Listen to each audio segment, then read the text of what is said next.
So, as we gather on this Monday, I hope everybody had a good weekend. And speaking of the weekend, there is so much college football recruiting news for us to dive into. But we have to start in a very specific place. And as many of you may have guessed based on the thumbnail and the title, we're starting with the Florida Gators. Because the Gators gave us something very unique this weekend. Not only did they have a fantastic weekend for the program, but they gave all of us a story. And not just any story, but a story that helps answer a question or provide a reason why. And that just so happens to be my favorite type of story, and today we need to break it all down. But before we can, as always, y'all know the drill. I have got to hear from you. Hop down to the comments, give me a Y for yes or an N for no. Do you believe Billy Napier and the Florida Gators will end up with a top 10 recruiting class in the class of 2024? I can't wait to hear from you.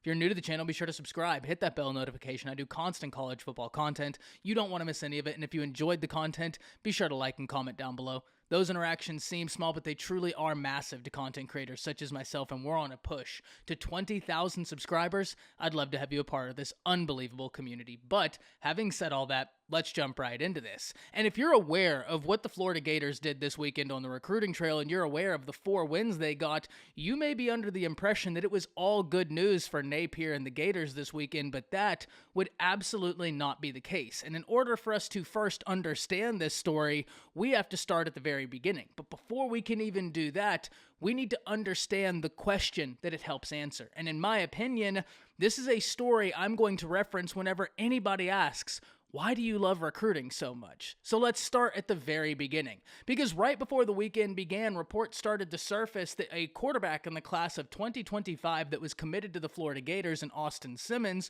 would reclassify from the class of 2025 to the class of 2023 and enroll with the Gators. Now, this took social media by storm. While we've heard of reclassifications in the past, reclassifying 2 years is something that's a little bit unheard of.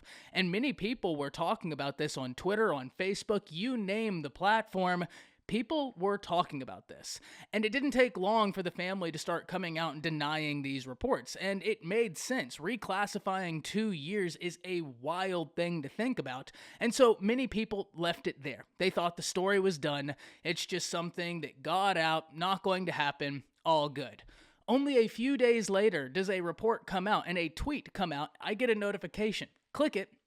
It says Austin Simmons has reclassified from the 2025 class to the class of 2023 and will be enrolling with none other than Ole Miss, having flipped his commitment from the Florida Gators to Ole Miss. Now, at this point, if you have questions, I have questions, and while they're probably a lot of the same questions, some of them may not be the same questions. One of the first questions I thought is, how many quarterbacks is Lane Kiffin trying to stack on this roster? My goodness gracious. Just this offseason alone, you're talking Will Howard from the transfer portal. You're talking Spencer Sanders from the transfer portal, and now you're talking Austin Simmons to go along with Jackson Dart, who he just got out the transfer portal last offseason.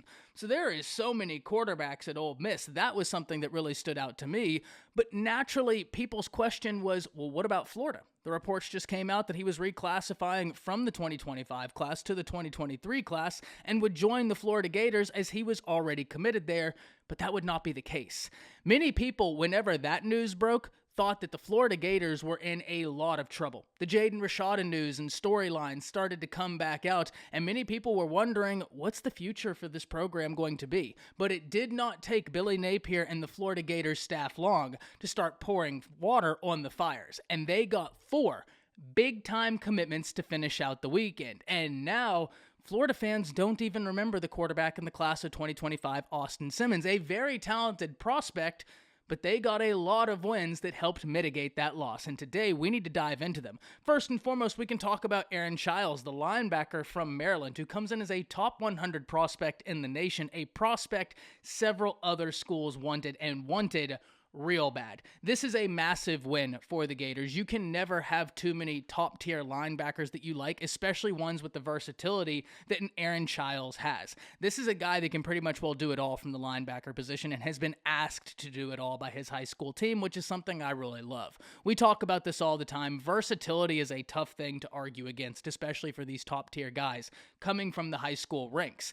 I love it when I turn on someone's film and I can see them displaying their versatility, because at some level it means they have an understanding of more positions than just the one that they will probably naturally be playing at the college level. And especially if you're a linebacker, Understanding other positions can help you get them in the correct spaces, in the correct assignments. So I love this addition for the Florida Gators. That was a huge win, but it certainly wasn't the only win, because they go from there to Amir Jackson, an athlete from the state of Georgia who comes in as a top 110 prospect nationally, coming in at number 108 specifically, a top 10 athlete and a top 20 prospect in the state of Georgia, standing 6'4", 223 pounds. Now, I think he'll probably end up playing tight end, but once again, you're talking about a guy with immense versatility, something you just can't argue with. This is a guy that a lot of other people wanted, and at 6'4", 223 pounds, if he is to transition to the tight end spot, I think he can be a dangerous tight end.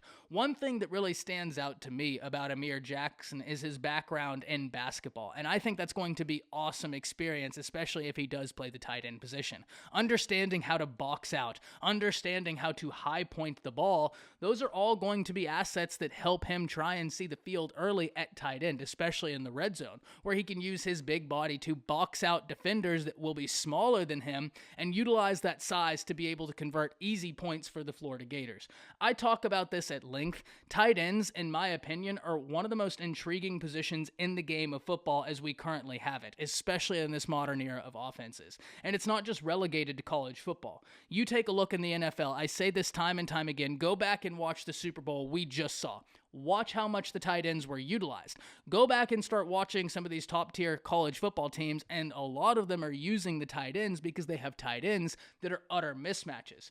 Amir Jackson can be a mismatch, and that's why I think this is such a solid win for the Gators. But how about some defensive line depth? Something you can never argue with, especially being in the SEC. I don't have to tell Gator fans. You know exactly what type of league the SEC is. There is an absolute premium on the trenches, both offensive line and defensive line. And in order to be successful in the SEC, you must have a vaunted unit in both of those areas. And the Florida Gators come out of the weekend with two big-time additions on the defensive line. We'll start with Amaris Williams, the defensive lineman from North Carolina, who comes in as a top 200 prospect in the nation, specifically number 186, a top 25 defensive lineman, and a top 5 player in the state of North Carolina. He stands 6'3", 270 pounds. But that wasn't the only defensive line win they got, as they doubled down, getting Napier Johnson, a top 300 prospect nationally, coming in specifically as the number 250 player in the nation, one of the top players in the state of Georgia, and a massive human being who stands 6'4.5",